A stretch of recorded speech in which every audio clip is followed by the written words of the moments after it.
So you've got two of the most powerful men in tech, and they are locked in this incredibly bitter, very public feud. Of course, we're talking about Elon Musk and Sam Altman, but their fight is way more than just a billionaire brawl. It's shaping up to be a battle for the very future of AI. And look, Musk's attacks, they're not just business. They are super personal. And he's making sure the whole world sees it, calling Altman a swindler on a global stage. And Altman? Oh, he fired right back with just as much venom. When Musk dropped that surprise $97 billion offer to buy OpenAI, Altman's reply was just a masterclass in brushing someone off.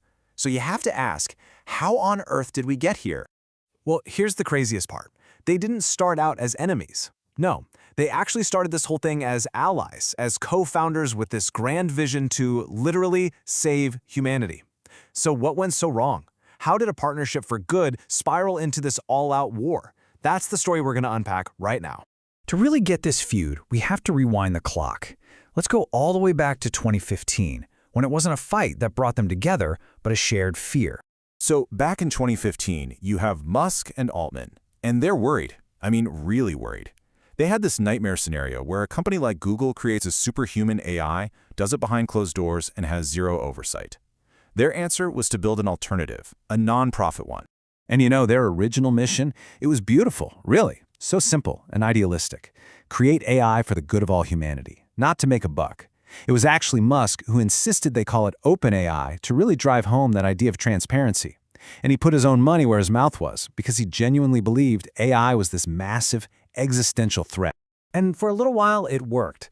The alliance held strong, but you know how these things go. Behind that utopian vision, the pressure was building. And the core of the problem really came down to two things: money and control.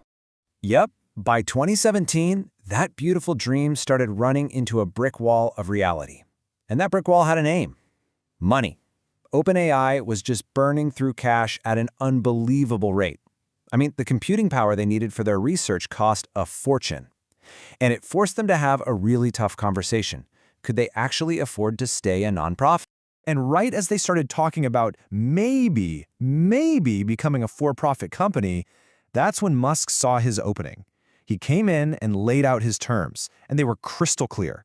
He wanted a majority stake, he wanted total control over every single decision, and he wanted to be the new CEO. And this quote, wow, this is from Musk's own emails, which OpenAI later leaked. It really lays it all out there. He didn't just want to change the company's structure. He saw OpenAI as a potential cash cow for his other big company, Tesla. So, yeah, Altman and the other founders, they said absolutely not. No way were they handing over the keys to the kingdom to just one guy, even if that guy was Elon Musk. They felt it would totally betray their original mission. So, in February 2018, Musk walked. The official reason he gave was conflicts of interest. But the reality was pretty simple. If he couldn't run the show, he was out. Okay, so for a few years, things were kind of quiet. The breakup happened, but it was all behind closed doors. And then ChatGPT happened. And that quiet little divorce, it turned into a full-blown public war. I mean, it's hard to even describe what happened in November 2022.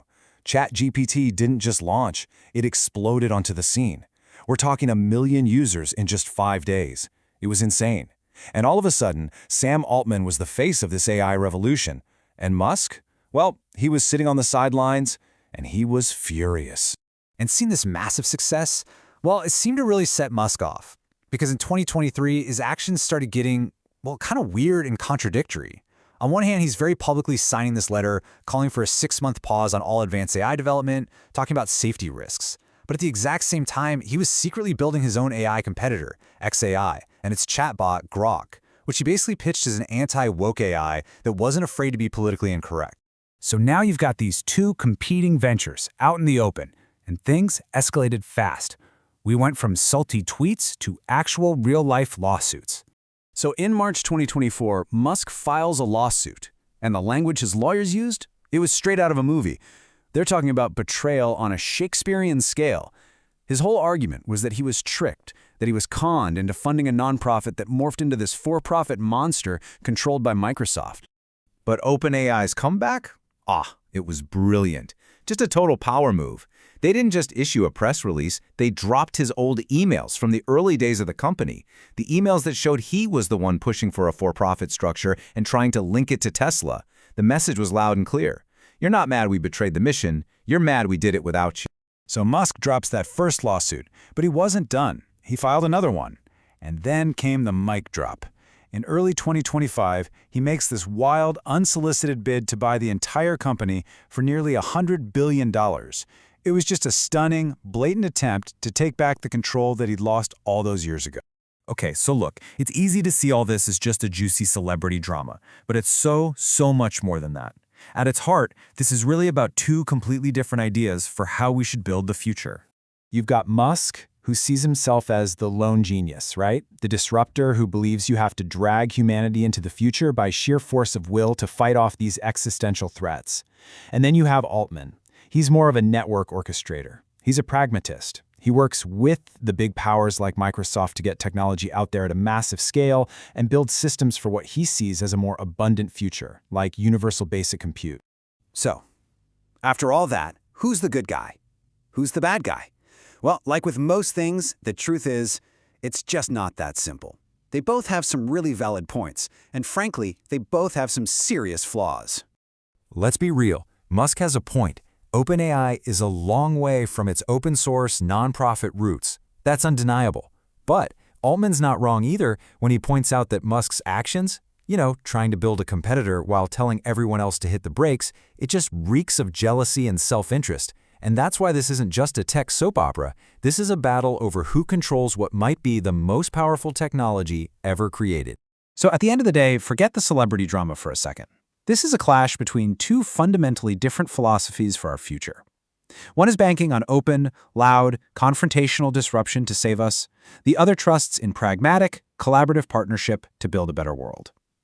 As AI gets more and more powerful, the question for all of us is, whose vision do you trust more?